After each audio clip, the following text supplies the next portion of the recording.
Alright, if you own a condo or a townhome in Langley and you're thinking about upgrading and moving up the real estate ladder, this is probably the biggest strategic question you'll make in the entire process. Do we sell first or do we buy first? I've had this conversation a lot lately, and the truth is there isn't a blanket answer, but there is a strategic answer depending on what you own, what you're trying to buy, and what the market is doing right now. So let's actually walk through it properly. So to start off, let's talk about what the market is doing right now. Right now in Langley, we're sitting in a balanced market, leaning slightly to the softer side. Detached homes are sitting around 12% sales to active ratio, and sellers are averaging roughly 95% of their list price. Townhomes are around 17%, and that's the strongest product type right now.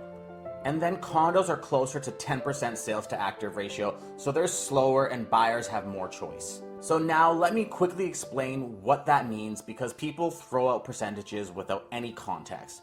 So sales to active ratio simply measures how many homes are selling compared to how many are listed.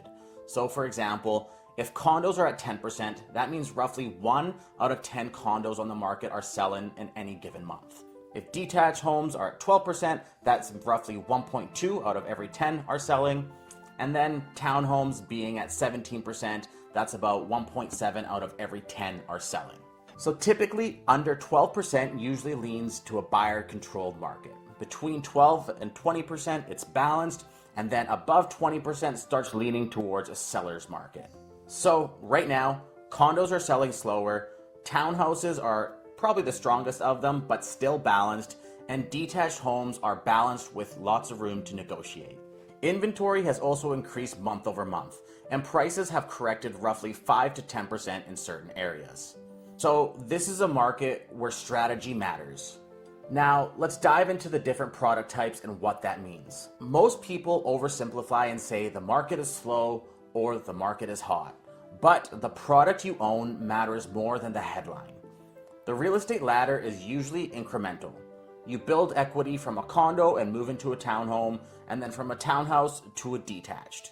And the key is understanding how the product you're selling compares to the product you end up buying at each step. This is where leverage either works for you or against you.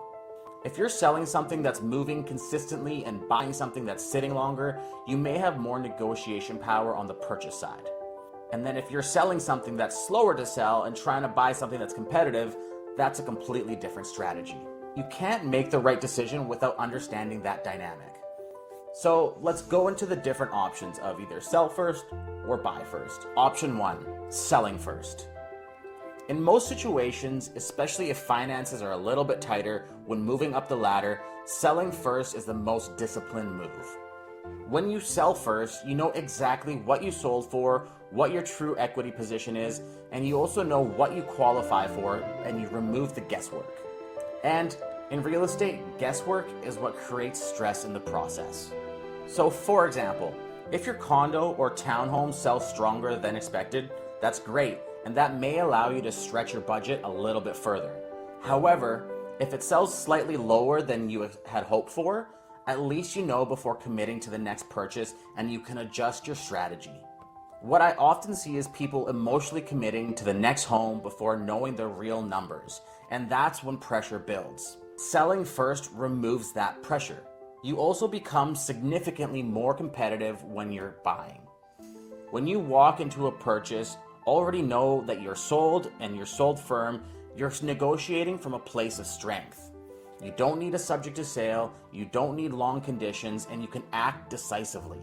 And in this market, decisiveness wins deals. If you're unsure, selling first is usually the least stressful way to move up. It gives you clarity. And clarity changes how you buy. Option 2, buying first. Now, let's talk about buying first.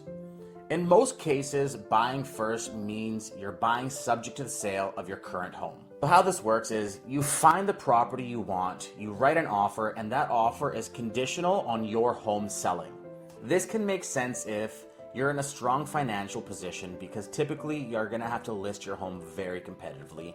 You find something that's priced really well, or you're looking for something very specific. Maybe it's a rare layout, Maybe it's a specific school catchment or a row home that doesn't come up often, or it could be a detached home in a pocket that doesn't see much turnover. If you're waiting for something very particular, selling first could mean missing it. Now that being said, a subject to sale has to be structured properly. When you write an offer subject to the sale of your home, I often find you're starting negotiations in somewhat of a position of weakness because you haven't sold and you're relying on your home selling, and you really have to sell that to whoever is selling the home. So this is how a subject to sale works. Most subject to sales include what's called a 72-hour clause. That means the seller can continue marketing their property, and if they receive another acceptable offer, they can give you 72 hours to remove your subject conditions or the deal collapses. So the sellers aren't fully tied up. Behind the scenes, as I mentioned earlier, when you present a subject to sale offer, the other side will typically ask, what type of product are they selling? How long has it been on the market? Is it priced accordingly? And how quickly is it likely to sell? So for example, if you're selling a townhome that's priced well and in an area where it's 17% sales to active ratio, you're in a stronger position. However, if you're selling a condo that's been closer to 10% sales to active ratio, that can be a tougher conversation. So subject to sales do work, but it has to be realistic and your home has to be priced very sharp. Now, option 3, there's another tool people always forget about. And that is that you can sell first and include a seller subject to finding suitable accommodation.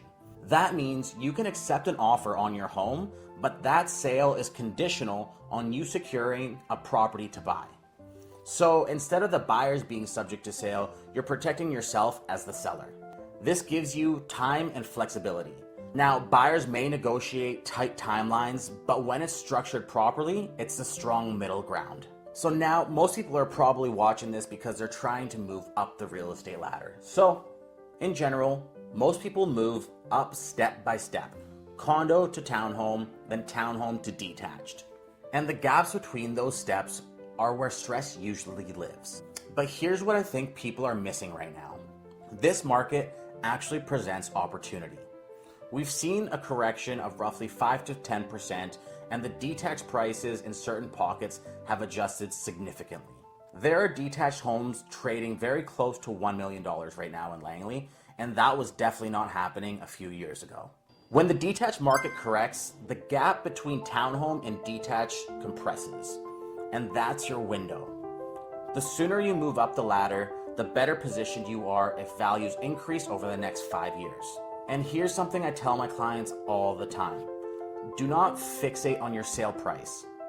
If you sell for $20,000 to $30,000 lower than you had hoped, but you can buy something for $50,000 to $100,000 lower than that property would have traded at in a stronger market, you've actually improved your long-term position significantly. So it's not about the headline or the final number, it's about the spread. If both sides of the market move together and you're buying in the same market, your relative position matters more than what you lost on paper. Too many people get emotional about selling low without realizing that they're also buying low.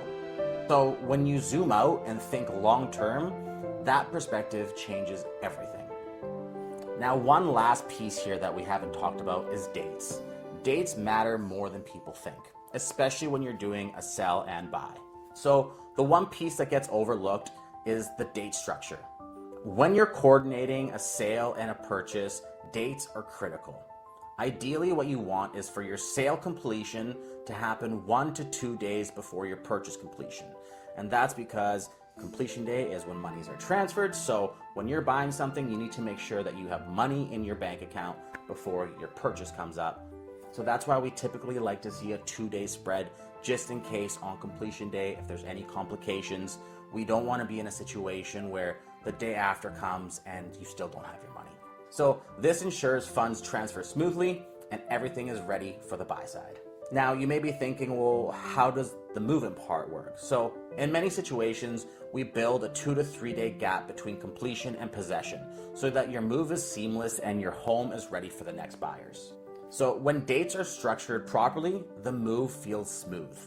So now you're probably asking, what's the right move? In most cases, selling first is the safer and least stressful route. Buying first can make sense if you're financially stable and can potentially float two properties, or you're looking for something very specific. And selling with a seller subject is a strong middle ground. So there's no blanket answer, but there is a strategic one based on what you own, what you're buying, and what the market is doing. If you're in Langley and thinking about moving up the real estate ladder in the next 6 to 12 months, start mapping it out now. Understand your equity, understand your product, and understand your options. That's how you move up strategically instead of emotionally. And that's how you build long-term wealth through real estate. And that's it for today. We'll see you next week.